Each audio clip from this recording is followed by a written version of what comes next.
नमस्कार, माय मराठी चॅनलमध्ये आपल्या सर्वांचं स्वागत आहे. आज नवदुर्गाचे नवरात्र, नवदुर्गा आणि ह्या नवरात्रीचा आजचा हा 5वा दिवस. खरं मुळशी तालुक्यातील नवदुर्गांपैकी आज जो आहे, हा 5वा मान जो आहे खरं तर आपल्या माय मराठीच्या चॅनलच्या माध्यमातून आपण तर खरं दिलेला आहे. तर आपल्याबरोबर बसलेल्या आहेत तर नवदुर्गापैकी आजच्या 5व्या दुर्गा आपल्याकडे आहेत. खरं तर मी ओळख करून देण्यापेक्षा मी तुम्हाला स्वतःच ओळख करून देतोय त्यांच्याकडनं. नमस्कार, माय मराठी चॅनलमध्ये तुमचं स्वागत आहे. तर तुमची ओळख करून द्या प्रेक्षकांना. काय सांगाल? नमस्कार, मी वैशाली सुनील धोत्रे, राहणार लवळेगाव. बरं. लवळ्यामध्ये राहणार लवळे गावामध्ये कोळवाड्यामध्ये मी राहतेय. बरं. तुमचं सासर सासर आहे माझं. आणि माहेर माहेर पाषाण आहे. पाषाणचं. तसं तर सोलापूरचे आहेत आम्ही, पण स्थिर पाषाणमध्ये पाषाणमध्ये स्थिर आहे. आता प्रॉपर मुळशीचेच आहात. हा, प्रॉपर आता इथं मुळशीचे तर चर्चेतनं आलेल्या ज्या गोष्टी आहेत, की तुम्ही सोशल मीडियाच्या माध्यमातून खूप लांब आहात. हो. याचं कारण काय सांगाल तुम्ही? कारण तर म्हणजे मला तर कधी असं म्हणजे वाटलं नाही की नाही का ह्याचा मी कधी विचार पण केला नाही की नाही का सोशल मीडिया असो काही असो. मी कधीच विचार केला नाही. मी फक्त विचार केला आपले 2 मुलं सांभाळायची, काम करायचं आणि हेच. आणि कधी कुणाकडनं कधी अपेक्षा केली नाही. त्याच्यामुळे ह्याच्यामध्ये जायचं काही योगच कधी आला नाही. आणि वेळ पण नसायचा, त्यामुळे कामाला जायचे त्यामुळे वेळ पण नसायचा. मग हे तर मला माहितीच नव्हतं. पण आता हे सरांमुळे तरी. घरी कोण कोण आहे तुमच्या? घरी माझी 2 मुलं आणि मी. 2 मुलं, 1 मुलगा. 1 मुलगा, 1 मुलगी. काय मुलगी काय करते? मुलगी आता ह्या वर्षी 2023च्या भरतीमध्ये भरती झाली पिंपरी चिंचवडला.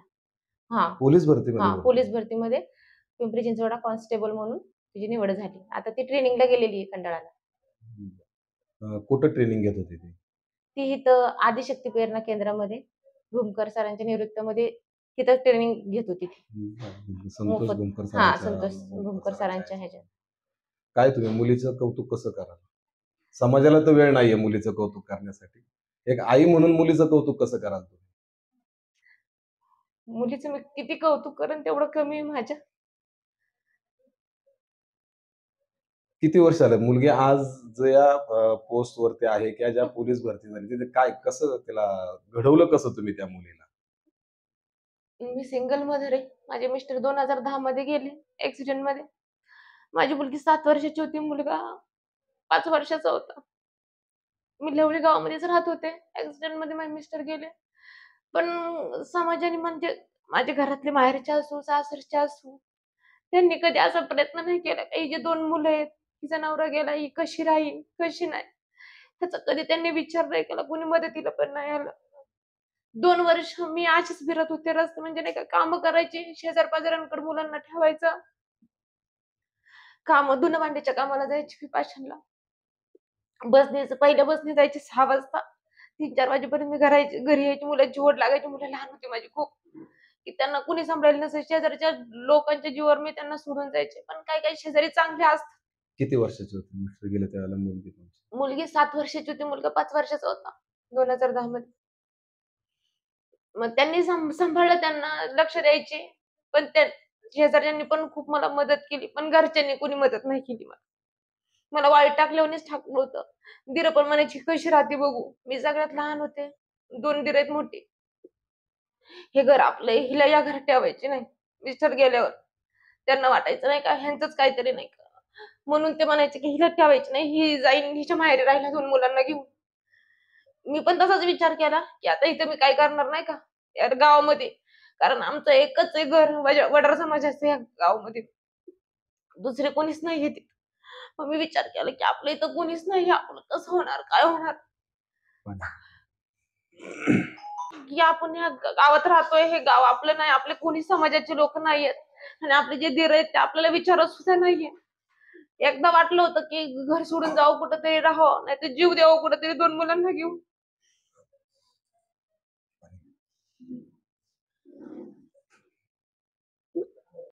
खरं तर तुमचा प्रवास हा खूपच खरं तर आहे आणि ह्या प्रवासामधनं तुम्ही कसं पुढं वाटचाल कशी केली पुढं ह्या स्टेपवर? मग 2 वर्ष मिस्टर गेल्यावर 2 वर्ष तर मी त्या ह्याच्यामध्येच होते, की माझं कसं होणार? माझी 2 मुलं आहेत, मी कसं सांभाळणार? कसं काय करणार? मग मी धुणं भांडीची कामं करत होते. पाषाणला पंचवटी म्हणून सोसायटी आहे. तिथं मी 5, 6, 7, 8 घरची कामं करायची. स्वयंपाक करायचे, धुणं भांडी करायचे, त्यांचं झाडून पुसून कपडे भांडी सगळं करायचे.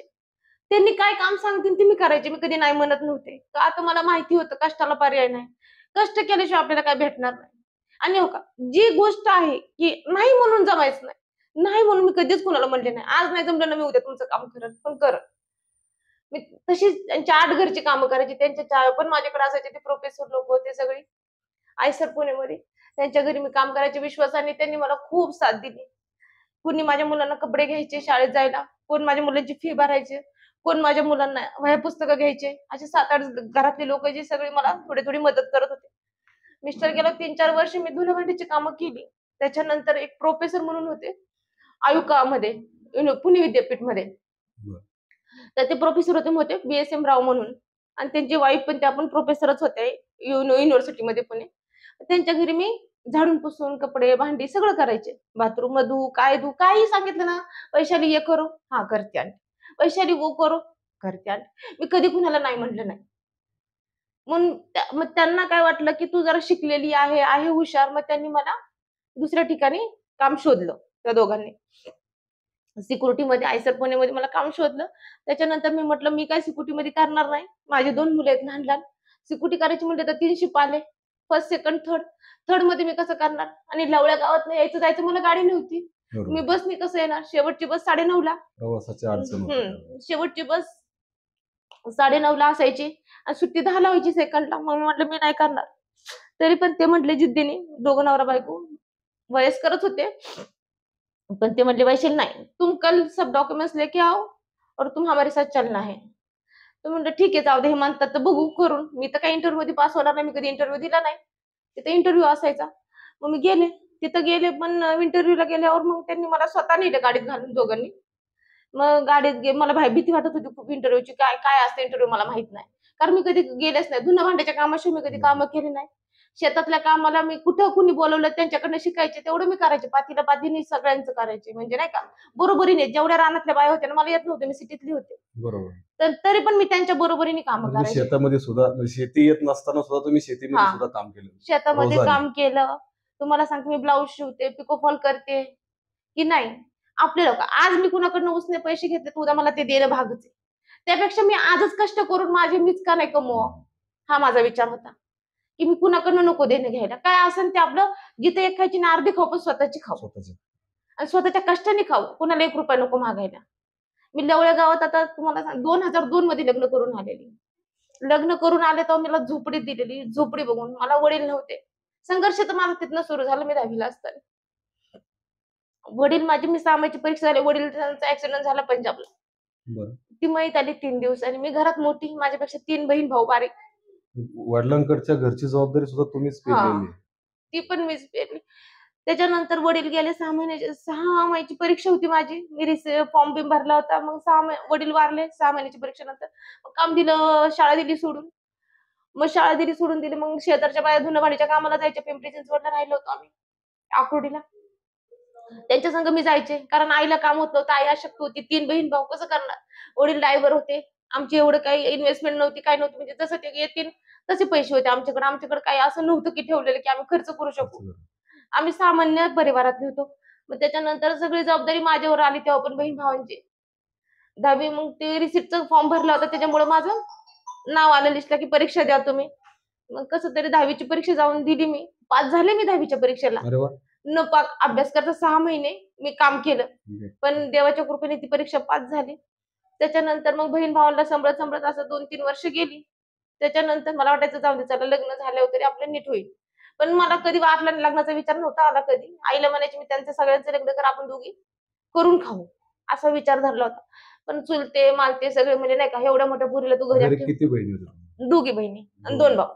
5 जण. नाही 2 म्हणजे चौघं. हां, आम्ही चौघं. मी धरून 4 तुम्ही जण. हां. 4 जण होता. हां. तर मग मला वाटायचं, की नाही का, ठीक आहे. मी म्हणायचे, "आई आपण दोघी जण करून खाऊ. ह्यांची लग्न करून टाक." त्यांना शिकवलं मी शाळा. मीच का कामाला जायचे. 6 वाजता मी घरातनं जायचे, चालत जायचे, चालत यायचे. मला काही सायकल येत नव्हती, गाडी येत नव्हती. मग त्याच्यानंतर मग असं करत-करत 2-4 वर्ष गेली वडील वारल्यावर. मग चुलत्यांनी ह्यांनी सगळ्यांनी मागणी बघितली. असं. आणि चुलते मालते असतात हे ठीक आहे, पण त्यांना असं ते बघत नाही की हे मुलगा चांगला आहे का तो मुलगा चांगला आहे, की याचं घरदार चांगलं आहे का काय. त्यांना फक्त घालवायचं असतं की हे आपले भावाची पोरं आहेत, आपल्याला काही घेणं देणं नाही, ह्यांचं फक्त लग्न करून द्यायचं, घालवायचं. त्यांनी तसं केलं. लवळेगावमध्ये मला लग्न करून मी आले. अक्षरशः माझी झोपडी होती, अजून पण ती झोपडी आहे पडली. त्या झोपडीमध्ये आले. शेजारी कांताबाई, महिला अध्यक्ष कांताबाई पांड्याचं घर होतं आणि आमची झोपडी अशी होती. मला लग्न करून आले, मी बघितलं, म्हटलं माझं घर हे तर नसणार आहे, हेच असणार आहे. जी झोपडी होती ते झोपडीमध्ये पण मला थोडं वेळ लय वाईट वाटलं. पण ठीक आहे, मी त्यातनं पण जे नशिबात असेल तसं होईल. झोपडीमध्ये माझ्या गॅस नव्हता, स्टोव्ह नव्हता, चुलीवर स्वयंपाक करायचा. चूल पेटवता अक्षरशः येत नव्हती मला. त्यातनं पण माझी जिद्द होती की नाही शिकायचं. सारवता येत नव्हतं. अख्ख्या भिंती सारवायच्या मी. नदीला जायचं, शेण गोळा करायचं, मग ते घर सारवायचं. आजूबाजूचा परिसर, मला स्वच्छता खूप आवडायची, कारण मी बंगल्यात कामं केली होती तेव्हा पण धुणं भांड्याची. मला माहिती होतं स्वच्छता काय असते, म्हणून मी आजूबाजूचा परिसर पण स्वच्छ ठेवायचे. पण लग्न झालं, पण असं वाटलं की ठीक आहे, होईन कसं तरी नीट. पण 8 वर्षाच्या लग्नामध्ये मी विधवा झाले. 26-27 वर्ष. 2 मुलं पदरात घेऊन मी त्या लवड्या गावात राहिले.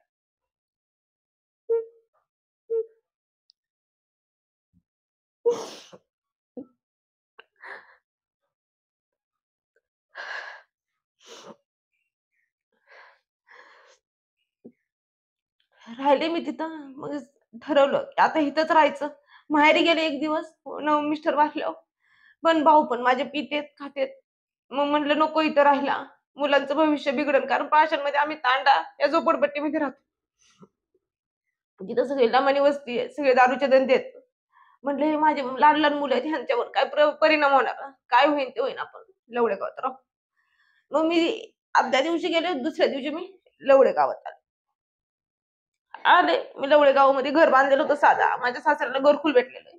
त्या घरकुलाच्या शेजारीच त्यांनी घर बांधलं होतं माझ्या लग्नाच्या आधी. पण ते सगळे म्हणायचे की हे आमचं घर आहे, हे तुझं घर नाही. दिर म्हणायचे. म्हणलं ठीक आहे, माझं होईल तेव्हा मी तुमच्या घर देईन तुम्हाला. हे आम्ही बांधले, तुझ्या नवऱ्याने काही नाही केलं. पण मी त्यांना घाबरले नाही. नाही ना केलं, मग कुणी केले ना, कुणासाठी केलं, हे कुणाचं आहे तुम्ही सांगा, मी त्यांना मागायला जाते. मग तुम्ही लग्नाला कशा आले, काय नाही केलं तर. असं बोलून मी त्याच घरात राहिले. त्याच घरात मी तुम्हाला सांगते, 2021 पर्यंत मी त्या मातीच्याच घरात राहिले मुलांना घेऊन. मग आता मी कुठं कामाला लागलं, मग माझा पीएफ थोडंसं हे करून, कारण घर माझं पडलं ते मातीचं पावसामध्ये. मग तेव्हा मी असं साधं घर बांधलं आपलं पत्र्याचं, असं करू. आणि त्याची त्यांना वाटणी देऊन टाकली. म्हणजे तिथं 6 घरांची जागा होती. मला जास्त नको कुणाचं, कारण मला एक मुलगा आहे, माझी एक मुलगी, मी त्याच्यामध्ये समाधानी आहे. मला जास्त कुणाचंच नको, म्हणून मी त्यांची वाटणी केली ग्रामपंचायतीकडनं. त्यांचं त्यांना बाजूला ठेवलं. माझ्या वाटणीला जेवढं येतं तेवढ्यामध्ये माझी नोंद करून मी घर घर बांधलं. बांधून घेतलं. घर बांधून घेतलं.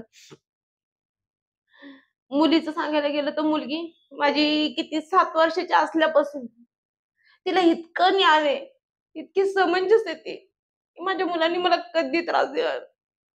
त्याने इतकं समजून घेतलं. ते भावाला सांभाळून, घरातलं काम करून, घर सांभाळून प्राथमिक जिल्हा लवळ्यामध्ये शिकत होत्या दोघंजण. दोघांना सगळं त्याच्याकडे लक्ष द्यायची ती. सगळं करून आणि शाळेत जायची, शाळेतनं यायची, सगळं घर सांभाळायची. जोपर्यंत आता ट्रेनिंगला गेली म्हणूनच, नाही तर आतापर्यंत ती सगळं घरातलं काम, संध्याकाळचा स्वयंपाक म्हण, माझी मी 3 शिफ्टमध्ये ड्युटी असते. मी सेकंडला गेले की रात्री 11 वाजता ते तोपर्यंत सगळं घरातलं करायचं. फर्स्ट शिफ्टला सकाळी उठून 6ला गेले तरी घरातलं सगळं आवरून भावाचं आवरून स्वतः इथे येऊन आदिशक्तीमध्ये अभ्यास करायचा. ती एकटीच असं म्हणजे नाही का, कधी कुठल्या गोष्टीला त्यांनी मला मागितलं नाही की आई मला हे घे, आई मला ते घे. कधीच नाही. मला बंगल्यामध्ये लोक कपडे द्यायची, मी ते कपडे घेऊन यायचे. कोणी चपला दिले ते घेऊन यायची. ते स्वच्छ धुणार, तेच बरं माझे घालणार. पण कधी माझ्या मुलांनी तक्रार नाही केली की मम्मी आम्हाला कशाला जुने कपडे घेते, कुणाच्या आम्हाला कशाला घालायला देते. कधीच नाही. जे आहे त्या परिस्थितीमध्ये राहिली आणि राहतात. पण देवाच्या कृपेने मला 2 टायमाचं जेवण सुखाने भेटलं. मी कधीच नाही, म्हणजे देवाने मला कमी नाही पडून दिलं. माझ्या कष्टाचं चीज झालं नाही, कधीच नाही की देवाने आम्हाला उपाशी ठेवलं. कष्ट करून का होईना 2 टाइमच आम्ही जेवण व्यवस्थित जेवत होतो. खरं तर तुमचा प्रवासावरती प्रतिक्रिया देण्यासाठी माझ्याकडे शब्दच नाहीयेत. कारण हे देव करो आणि हे कुणाच्या नशिबी असं न येवो, मी पण तेच देवाला प्रार्थना करते की की आज तुमच्यासारखी एक नवदुर्गा एवढी भक्कम होती किंवा आहे, म्हणून वडिलांकडचाही प्रपंच सांभाळला तुम्ही, संसार आणि तुमचा स्वतःचाही संसार सांभाळला. हे सांभाळत असताना मुलगी जन्माला देणं हे कुणाच्याही नशिबी नाही. देव सुद्धा ज्याच्याकडे ताकद आहे, ज्याच्याकडे करण्याची क्षमता आहे, त्यालाच मुलगी देतो. अन्यथा मुलगी सांभाळणं ही ऐऱ्या-गैऱ्याचं काम नाही. कारण आत्ताच्या जगामध्ये जर आपण पाहिले सोशल मीडियावरती आपण जे पाहतोय, तर खूप परिस्थिती बिकट होत चाललेली आहे. आणि अशा ह्याच्यामध्ये तुम्ही तुमच्या मुलीच्या तुमच्या स्वप्नापर्यंत एक पूर्ण करण्यासाठी आज तुमची मुलगी या ठिकाणी पोलीस भरती झालेली आहे. हा आनंद गगनात मावेनासा आहे तुमच्यासाठी, हा मी समजू शकतो. परंतु तुम्ही तो आनंद इतरांनी सुद्धा तुमच्याशी अनेक वेळा तो शेअर करण्यात येतो. मग तुम्ही त्या गोष्टी केल्या नाहीत. खरं तर ते यश जे आहे, हे खरं तुमचं आहे. कारण समाजामध्ये अशी लोकं आहेत, की एखादी गोष्ट जर चांगली घडली, तर तिचा आपल्याला उपयोग कसा होईल ह्याच्यासाठी सुद्धा लोकं हे करतात. परंतु बोटावरती मोजण्या एवढी कमी लोकं आहेत समाजामध्ये, की ती एखादी गोष्ट चांगली घडायच्या अगोदर देखील त्यांना सपोर्ट करतायत. त्यांना देखील ती त्या ठिकाणी मदत करतायत. अशी सुद्धा लोकं समाजामध्ये या ठिकाणी आहेत.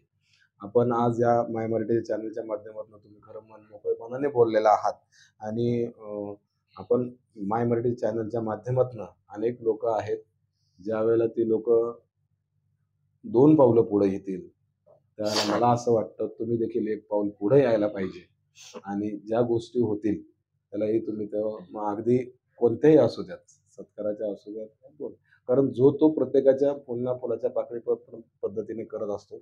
आदिशक्त केंद्र हे जे आहे, हे सुद्धा पिरंगुट या ठिकाणी अशा पद्धतीनेच तयार झालेलं आहे. त्या केंद्रात चालवणारे जे अधिकारी म्हणू किंवा प्रशिक्षक म्हणू, त्यांची सुरुवातही अशीच एक शेतकऱ्याचा मुलगा, मातीमध्ये रांगड्या मातीमध्ये खेळणारा मुलगा, घरातली परिस्थिती बिकट असताना सुद्धा एक मनाशी ध्येय घेऊन चाललेला तो पोलिसांमधला एक अवल्या ज्यांना म्हणलं जातं, तो या मुळशी तालुक्यातला सुपुत्र आहे. त्यांनी केलेलं त्यांच्या कष्टाचं फळ मी जे केलेलं आहे ते इतरांच्या वाट्याला येऊ नये हाच एक त्यांचा असणारा मानस, तो त्यांनी तो पुढे चालवलेला आहे. आणि त्या केंद्रातनं आज त्यांच्या मित्रपरिवारांच्या माध्यमातून त्यांना मिळणारी तुटपुंजी मदत, परंतु तेही या ठिकाणी कुठं नाराज न होता आजही त्या पावलावरती पाऊल टाकून, त्यांच्या पावलावरती पाऊल टाकून तुमची मुलगी त्या मार्गक्रम करते. भविष्यामध्ये आई तुळजाभवानी तुमच्या मुलीला उदंड आयुष्य देवो आणि तुम्हालाही तुमच्या उर्वरित राहिलेल्या आयुष्यासाठी आई तुळजाभवानी नक्कीच तुम्हाला यश देईल. आतापर्यंत तुम्ही जे भोगलेलं आहे, केलेलं आहे, याच्या कुठेतरी हे संपुष्टीकडे तुम्ही चाललेला आहात.